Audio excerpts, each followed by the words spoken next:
Entonces ellos dicen, concede a tus siervos. Concédeles a ellos, probablemente concédenos a nosotros también, que con denuedo hablen tu palabra, pero es el caso de ellos dos. La estructura gramatical se refiere a Pedro y a Juan, que están acudiendo a los suyos. Qué manera tan elegante de los suyos orar, que con todo denuedo hablen tu palabra, que la abran en libertad, libre de temor y de miedo de que le vaya a pasar algo. Quiere decir que los suyos están cubriendo con oración a Pedro y a Juan.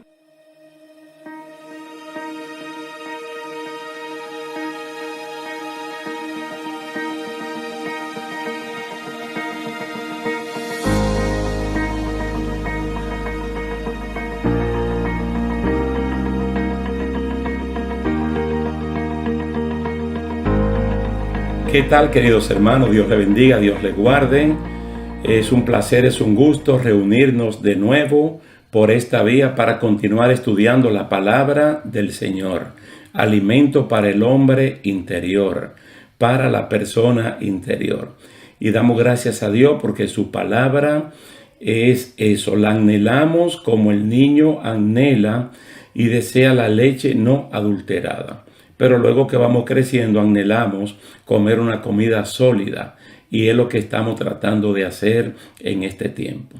Vamos a continuar estudiando en esta serie de estudios bíblicos, Entrenados para vencer. Un pueblo en rebeldía contra Dios no puede triunfar en la vida. Pero no solamente un pueblo, puede ser un individuo, una familia. Si está en rebeldía contra Dios, jamás podrá triunfar. Vamos a sustentar el estudio bíblico de hoy en el capítulo 14 del libro de Números. Número 14, los versículos 39 al 45. Y de verdad, hermano, que es una escena que relata una especie de fracaso, de un entrenamiento que Dios le dio al pueblo para triunfar, pero ellos salieron completamente derrotados. Y teniendo como una segunda oportunidad para reflexionar, no lo hicieron, sino que hicieron un acto de pura hipocresía, creyendo que podían engañar a Dios, como tal vez podían engañar a Moisés y a Aarón, haciendo ver que estaban arrepentidos, pero no lo estaban. Vamos entonces a leer la palabra del Señor, Reina Valera del 60, Números capítulo 14, versos 39 al 45. Y Moisés dijo estas cosas a todos los hijos de Israel, y el pueblo se enlutó mucho.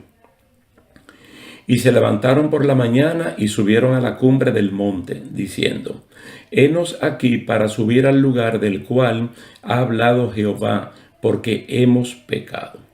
Y dijo Moisés: ¿por qué quebrantáis el mandamiento de Jehová? Esto tampoco os saldrá bien. No subáis, porque Jehová no está en medio de vosotros. No seáis heridos delante de vuestros enemigos, porque el amalecita y el cananeo están allí delante de vosotros, y caeréis a espada. Pues por cuanto os habéis negado a seguir a Jehová, por esto no estará Jehová con vosotros.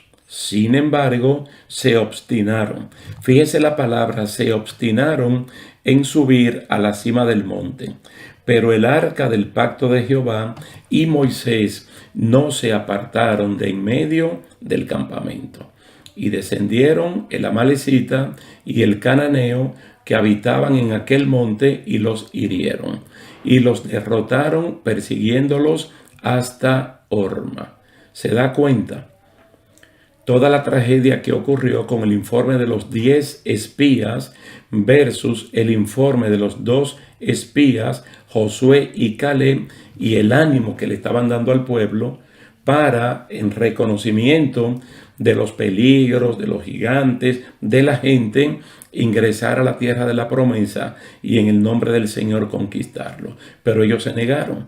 Entonces, como Dios hizo lo que hizo, ahora ellos aparecen enlutados, aparentemente arrepentidos, y le dicen a Moisés: ya nosotros estamos listos, ya aprendimos la experiencia y vamos a entrar a la tierra.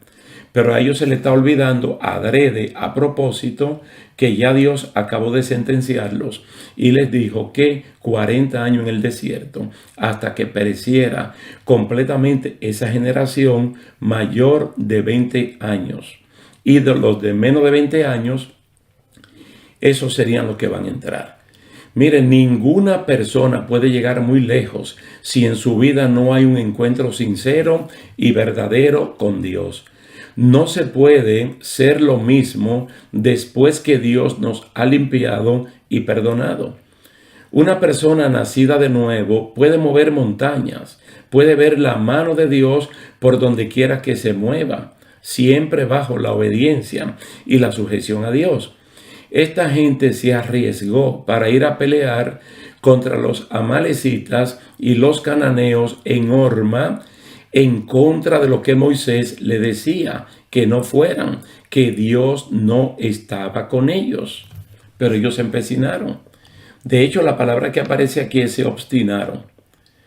Dizque enlutados, con apariencia por fuera la ropa, de color gris oscuro o negro, y supuestamente arrepentidos de sus pecados, de sus malas palabras, demostraron que era solo una pantalla de hipocresía, de mentira, lo que presentaban. Porque fueron puestos a pruebas por la voz del líder para que no fueran. Si de veras ellos estaban totalmente arrepentidos, ¿por qué fueron? ¿Por qué no atendieron a Moisés? Porque realmente no estaban arrepentidos. No lo estaban. Sus corazones no estaban curados. Mire, este tipo de gente es muy peligrosa, porque este tipo de persona puede confundir al líder y llevarlo a actuar sin la aprobación de Dios, sino bajo el supuesto de que como están cambiados por lo que hicieron, ya se puede dar el siguiente paso o darle una oportunidad para X cargo dentro de la comunidad que ellos se congregan. Pero Moisés era un hombre que tenía una relación muy cercana con Dios y ya Dios había hablado y no tenía por qué revocar sus palabras. Si ustedes verdaderamente están arrepentidos, deberían de someterse a la voluntad de Dios y aceptarla de buena voluntad. Entonces ellos lo que tienen es un cambio de parecer, pero no hay un dolor en el corazón por lo que ellos han hecho.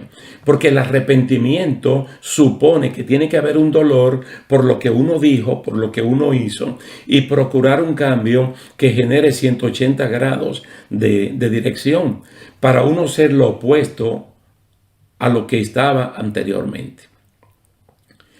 Mire, siempre hay referente para saber si una persona está o no arrepentida. El que ha cambiado obedece, se sujeta, se somete a la voluntad de Dios y se rinde a Él. El bautismo en aguas, por ejemplo, es una manera de probar si verdaderamente una persona se ha arrepentido de corazón, si ciertamente ha nacido de nuevo.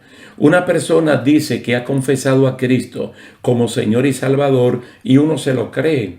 Uno espera que lo que está ocurriendo en el corazón sea genuino y no sea de los dientes para afuera.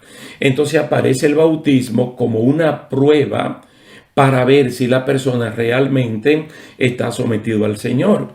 Usted ha confesado a Cristo como Señor y Salvador, pues vamos a las aguas del bautismo para que mediante este acto usted haga una confesión pública. Entonces hay personas que ahí se pueden negar. En Lucas capítulo 7 se habla de que los religiosos de ese tiempo rechazaron los designios de Dios con respecto a ellos. Rechazaron los designios de Dios con respecto a ellos y no se bautizaron.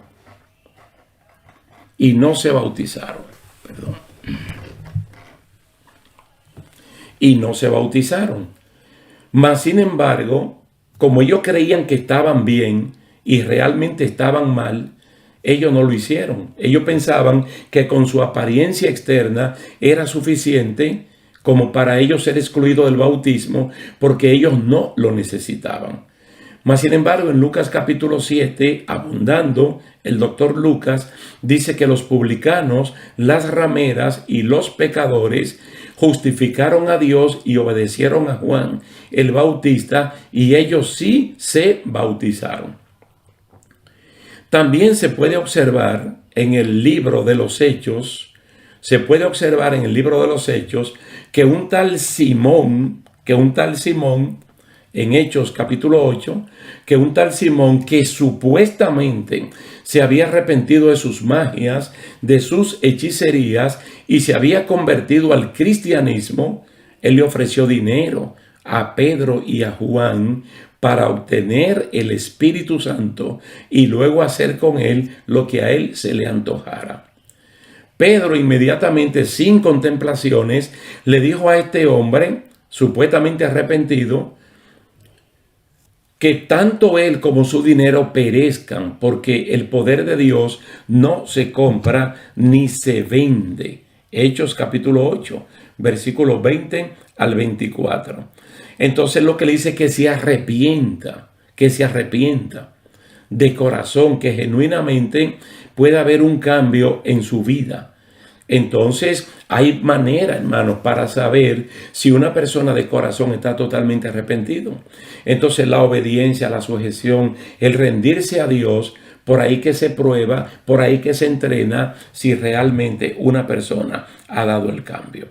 Mire, hay que dar frutos de convencimiento para seguir al otro nivel que Dios está esperando. No para convencer a Dios, sino para convencernos a nosotros mismos de la madurez que en nosotros hay. Todo es posible. Y hace poco tiempo acabamos de estudiar en Efesios capítulo 4 los versículos del 10 al 13. Y hemos visto que en el entrenamiento de Dios, como dice el verso 13, todo es posible porque Cristo nos fortalece. Y no es difícil de obtener cuando uno se rinde a la voluntad de Dios. La palabra de Dios no es gravosa, no es difícil aceptarla. Y ver los frutos de su aceptación se van a ver porque son evidentes. La palabra de Dios es dulce como la miel pura que destila del panal. Y siendo tan dulce, no es rechazada por el organismo, por lo espiritual, es decir, no empalaga, no hace daño. Salmo 19, versículos 7 al 10 dice esto, sino que uno aspira a tener más de un producto tan bueno como la palabra de Dios. Así es que volviendo al capítulo 14, aquí de Números, este pueblo llevándole la contraria a Dios y al líder de Moisés, ellos van a pelear contra los amalecitas, contra los cananeos, sin el arca que representa la misma presencia de Dios y sin su gloria. Por eso es que este pasaje, en los versículos 39 al 45, revela la derrota que tuvieron de parte de los enemigos. Y no solamente que fueron derrotados, sino que fueron avergonzados, porque ellos fueron en el nombre de Jehová. Ellos fueron diciendo que Jehová estaba con ellos.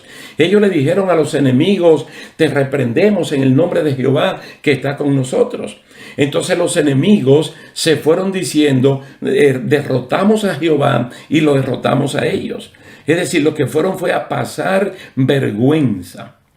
Entonces, a partir de ahí que comienza el gran calvario para esta gente por el desierto, porque ahora tienen que entender a las malas, si así pudiéramos decir, que la sentencia de Dios es inmutable, no va a cambiar. Son 40 años y en esos 40 años ni vuelven a Egipto, tampoco entran a la tierra prometida, sino que van a morir en el desierto. Es decir, le va a quedar una doble condenación en la mente de que pudiendo haber entrado, no entraron. Que no es como aquel caso de alguien que no sabe de algo y por la ignorancia, perdió esa oportunidad. Se puede perder porque sus pecados por ahí lo conducen, pero una persona que ya ha estado prácticamente en el mismo borde de la bendición de Dios. Entonces echaron todo eso a perder. No obstante, mire, varias veces ellos intentaron entrar en la tierra que fluye leche y miel. la cual rechazaron en Cades Barnea, pero no lo pudieron hacer. Sin Dios, mire, sin Dios se convirtieron en el hazme reír de los pueblos aledaños.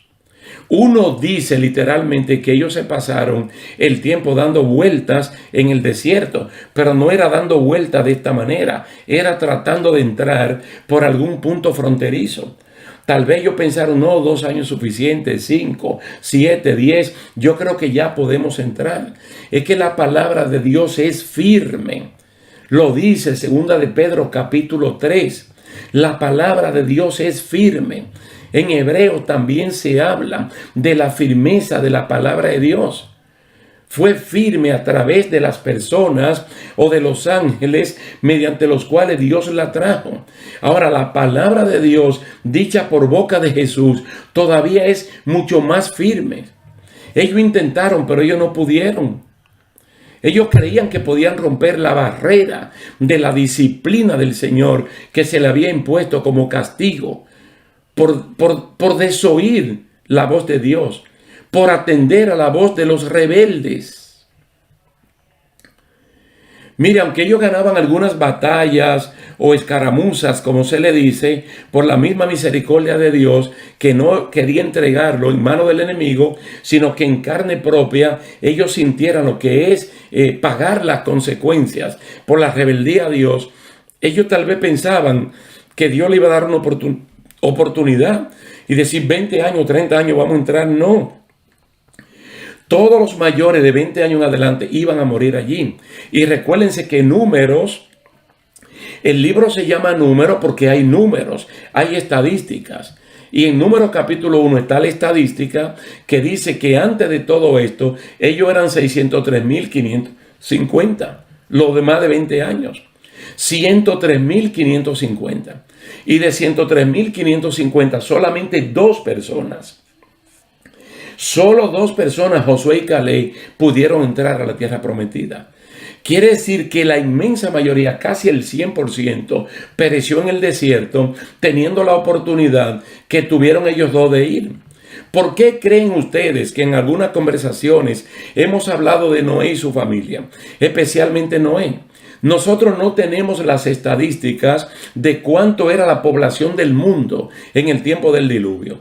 Pero como había longevidad, como no había esterilidad, como no está mencionado eso ni en Génesis 5 ni Génesis 6, sino que la gente se multiplicó, nosotros podemos pensar en miles, miles y miles, donde se podían juntar al mismo tiempo 4 y 5 generaciones.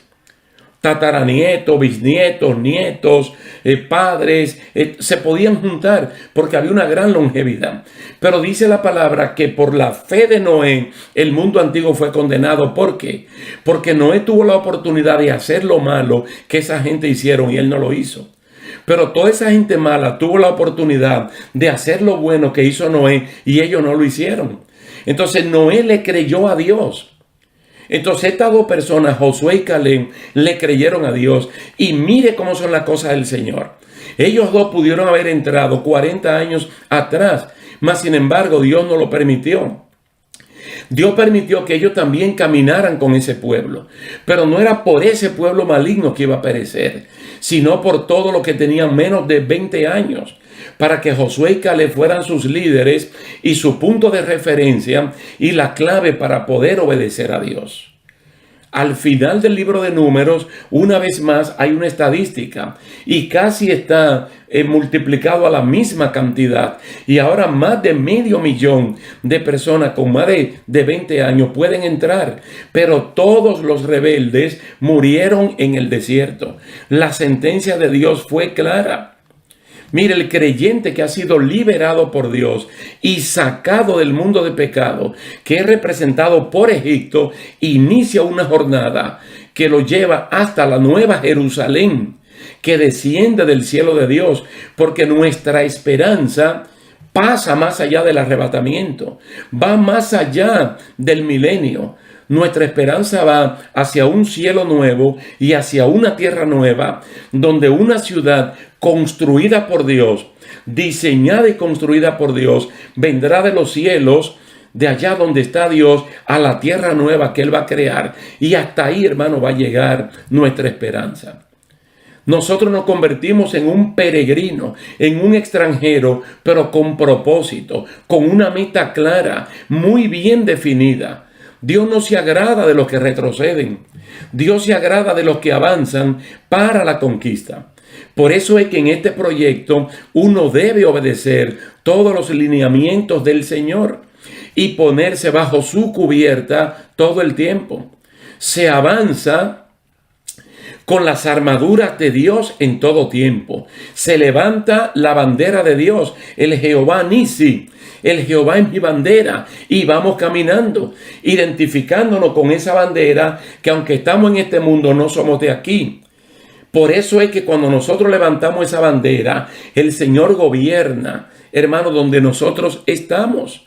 Así fue que le dijeron a Moisés y al mismo Josué: quita el calzado de tu pie, porque el lugar donde tú estás es tierra santa.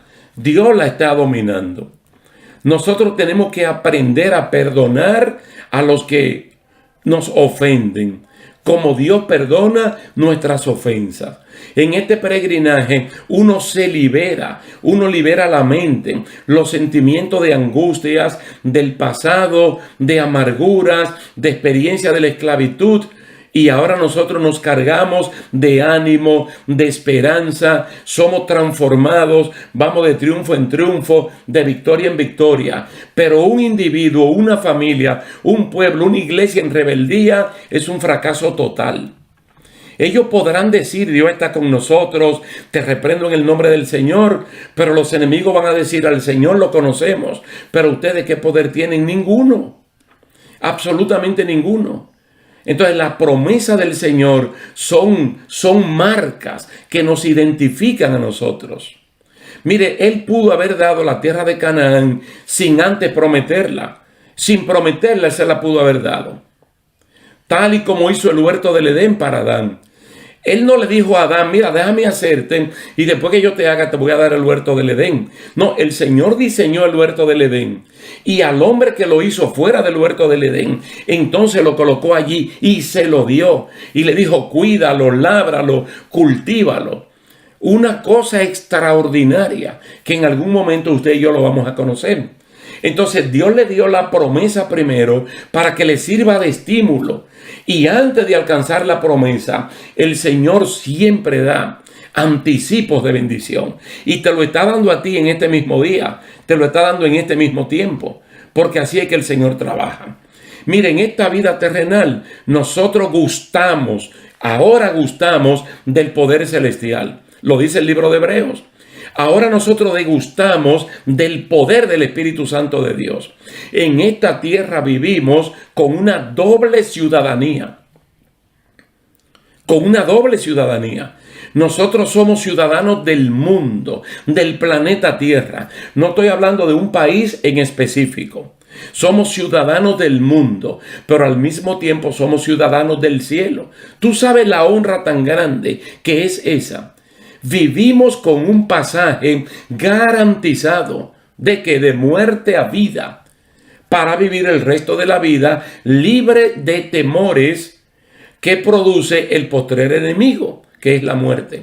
No hay razones de peso para no cruzar la frontera de la bendición y tomar ventajas de la leche y de la miel que abundan en los caminos del Señor. Fíjense, a mí me gusta que hay un punto donde Pablo lo presenta en la carta a los Efesios y él da por un hecho que ya nosotros estamos sentados. Él da por un hecho que ya nosotros estamos sentados. Estamos sentados allá en los tronos, cerca de Dios, con Jesús, con el Espíritu Santo, con arcángeles, con serafines, con querubines, con todos los que moran allá. Mas, sin embargo, es real al hacernos ver que todavía estamos aquí en esta tierra.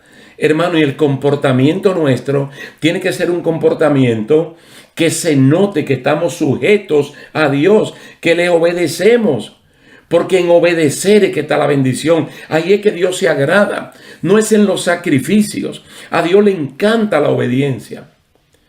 Todavía Dios te está castigando. Como dice el libro de Hebreos, hay una comparación entre el castigo que nos daban nuestros padres o nos dan, si todavía usted vive con ellos, y el castigo que nos puede dar Dios o la disciplina que Dios nos puede dar.